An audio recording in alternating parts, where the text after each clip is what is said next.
মার্কিন ও ইসরায়েলি জোটের সঙ্গে ইরানের যুদ্ধ যখন দাবানলের মতো ছড়িয়ে পড়ছে, তখন সেই আগুনের হলকা এসে লেগেছে ইসলামাবাদে। মধ্যপ্রাচ্যের এই প্রলয়ঙ্করী যুদ্ধের আঁচ এখন পারস্য উপসাগর ছাড়িয়ে পাকিস্তানের অলিতে গলিতে। পরিস্থিতি এতটাই জটিল যে দশকের পর দশক ধরে চলে আসা পাকিস্তানের ভারসাম্য রক্ষার নীতি এখন তাসের ঘরের মতো ভেঙে পড়ার উপক্রম হয়েছে। একদিকে ভ্রাতৃপ্রতিম প্রতিবেশী ইরান, অন্যদিকে আজীবনের দাতা সৌদি আরব এবং সমরাষ্ট্রের যোগানদাতা আমেরিকা, এই তিন চাকার রথে পিষ্ট হচ্ছে পাকিস্তানের কূটনীতি। কোনো এক পক্ষ বেছে নেওয়ার জন্য পাকিস্তানের উপর অভ্যন্তরীণ এবং আন্তর্জাতিক চাপ এখন আর অনুরোধের পর্যায়ে নেই, তা সরাসরি হুমকিতে রূপ নিয়েছে।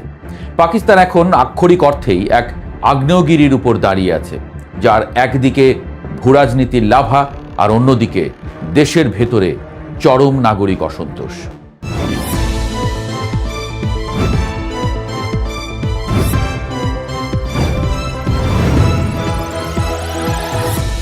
ঐতিহাসিকভাবেই পাকিস্তান ছিল সৌদি আরব এবং ইরানের পারস্পরিক প্রভাব বিস্তারের লড়াইয়ের এক উর্বর ক্ষেত্র। সাম্প্রতিক সময়ে চীনের মধ্যস্থতায় রিয়াদ ও তেহরানের মধ্যে যে বরফ গলেছিল, তাতে ইসলামাবাদেরও একটা বড় ভূমিকা ছিল। কিন্তু 2026 সালের এই বসন্তে সেই শান্তি চুক্তির কফিনে শেষ পেরেক ঠুকে দিয়েছে সরাসরি যুদ্ধ। আফগান সীমান্তে তালেবানদের সঙ্গে নিত্যদিনের সংঘর্ষ, বেলুচিস্তান ও খাইবার পাখতুনখোয়ায় বিচ্ছিন্নতাবাদীদের সশস্ত্র বিদ্রোহ আর ধুঁকতে থাকা অর্থনীতি, সব মিলিয়ে পাকিস্তান এখন মরার উপর খাড়ার ঘাড় কবলে।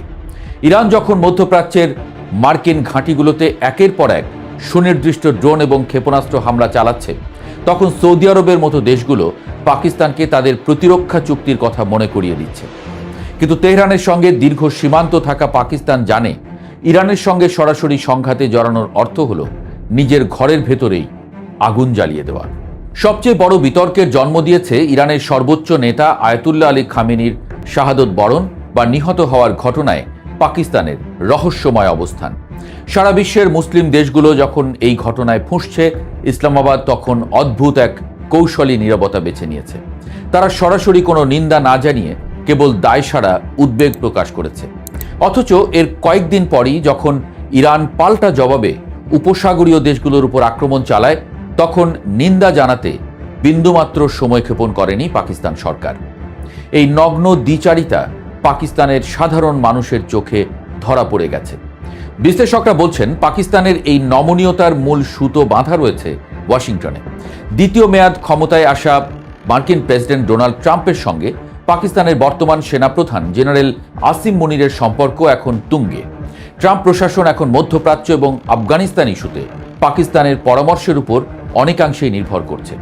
এমনকি গাজা ইস্যুতে ট্রাম্পের বিতর্কিত পরিকল্পনা বাস্তবায়ন এবং আফগানিস্তানের সঙ্গে চলমান লড়াইয়ে যুক্তরাষ্ট্র এখন খোলাখুলিভাবে পাকিস্তানকে সামরিক ও গোয়েন্দা সহায়তা দিচ্ছে। কিন্তু এই ডলার কূটনীতির মাসুল দিতে হচ্ছে রাজপথে। পাকিস্তানের বুদ্ধিজীবী মহল এবং সাধারণ জনগণের একটি বিশাল অংশ অভিযোগ করছে যে সরকার কার্যত নিজেদের সার্বভৌমত্ব আমেরিকার কাছে বিক্রি করে দিয়েছে।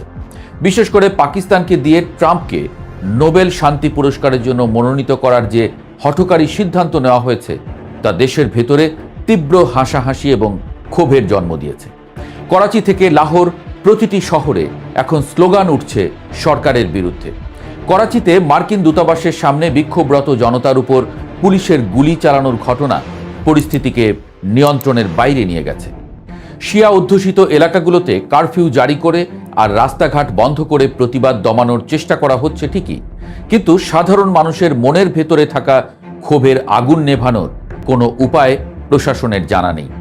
করাচির রাস্তায় এখন সাধারণ মানুষ বলছে, আমাদের নীতি নির্ধারকরা কি তবে আমাদের প্রতিবেশী ইরানের বিরুদ্ধে যুদ্ধের ইন্ধন যোগাচ্ছে? ঠিক এই অস্থিরতার সুযোগ নিচ্ছে প্রতিবেশী ভারত। ভারতের প্রধানমন্ত্রী নরেন্দ্র মোদীর সাম্প্রতিক ইসরায়েল সফর এবং প্রতিরক্ষা ক্ষেত্রে গভীরতার সহযোগিতা ইসলামাবাদের কপালে উদ্বেগের নতুন রেখা এঁকে দিয়েছে। চারপাশ থেকে যখন ভারত, আফগানিস্তান এবং অভ্যন্তরীণ বিদ্রোহীরা ঘিরে ধরছে, তখন এই বহুমুখী কূটনৈতিক চাপ সামাল দিতে না পেরে পাকিস্তান এখন অনেকটাই দিকভ্রান্ত। সৌদি আরবের সঙ্গে যে প্রতিরক্ষা চুক্তির দোহাই দিয়ে পাকিস্তানের পররাষ্ট্রমন্ত্রী যুদ্ধের দিকে পা বাড়ানোর ইঙ্গিত দিচ্ছেন, তা আসলে পাকিস্তানের অভ্যন্তরীণ শিয়া সুন্নি সংঘাতের উপরে একটি বড় আঘাত হতে পারে। পাকিস্তানের সেনাবাহিনীর ভেতরেও এ নিয়ে চাপা উত্তেজনা বিরাজ করছে। নিচুতলার সৈনিকেরা যেখানে ইরানের বিরুদ্ধে যুদ্ধে জড়াতে নারাজ, সেখানে ওপরতলার নেতৃত্ব আমেরিকার সঙ্গে ঘনিষ্ঠতাকে নিজেদের অস্তিত্ব রক্ষার হাতিয়ার হিসেবে দেখছে। অর্থনৈতিকভাবেও পাকিস্তান এখন এক ভয়াবহ সংকটের মুখে। ইরান যদি হরমুজ প্রণালীর নিয়ন্ত্রণ পুরোপুরি নিয়ে নেয় কিংবা তলদেশের সাবমেরিন কেবল কেটে দেয়, তবে পাকিস্তানের রেমিটেন্স প্রবাহ এবং জ্বালানি সরবরাহ এক ধাক্কায় বন্ধ হয়ে যাবে। বর্তমানে মধ্যপ্রাচ্যে কর্মরত লাখ লাখ পাকিস্তানি শ্রমিকের ভবিষ্যৎ এখন অনিশ্চিত। যুদ্ধের কারণে যদি সৌদি আরব বা দুবাই থেকে শ্রমিকদের ফেরত আসতে হয়, তবে পাকিস্তানের ভঙ্গুর অর্থনীতি তাসের ঘরের মতো ভেঙে পড়বে। চীন এই পরিস্থিতিতে পাকিস্তানকে কিছুটা আশ্বস্ত করার চেষ্টা করলেও বেইজিং এখন নিজেই ইরানের সঙ্গে কৌশলগত অংশীদারিত্ব নিয়ে ব্যস্ত। ফলে পাকিস্তান এখন কাউকেই পাশে পাচ্ছে না। না আছে ইরানের সমর্থন, না আছে আমেরিকার নিঃস্বার্থ বন্ধুত্ব, না আছে চীন। পাকিস্তানের জন্য এই সময়টা এক চরম অগ্নি পরীক্ষার। দোদুল্যমান নীতি আঁকড়ে ধরে আর কতদিন টিকে থাকা যাবে, সেই প্রশ্ন এখন বড় হয়ে দেখা দিয়েছে। আঞ্চলিক উত্তাপ আর ঘরোয়া অসন্তোষের এই মিশেল দেশটিকে এক চরম পরিণতির দিকে ঠেলে দিচ্ছে। যদি দ্রুত একটি বাস্তবসম্মত এবং স্বাধীন পররাষ্ট্র কৌশল ঠিক করা না যায়, তবে পাকিস্তান কেবল আন্তর্জাতিক ময়দানেই একলা হয়ে পড়বে না, বরং দেশের ভেতরেও এক বড় ধরনের গৃহযুদ্ধের মুখোমুখি হতে পারে। সৌদি আরব এবং ইরানের মধ্যে সঠিক পক্ষ বেছে নিতে ব্যর্থ হওয়া নয়, বরং নিজের দেশের মানুষের পালস বুঝতে না পারাই হতে পারে বর্তমান সরকারের সবচেয়ে বড় ব্যর্থতা।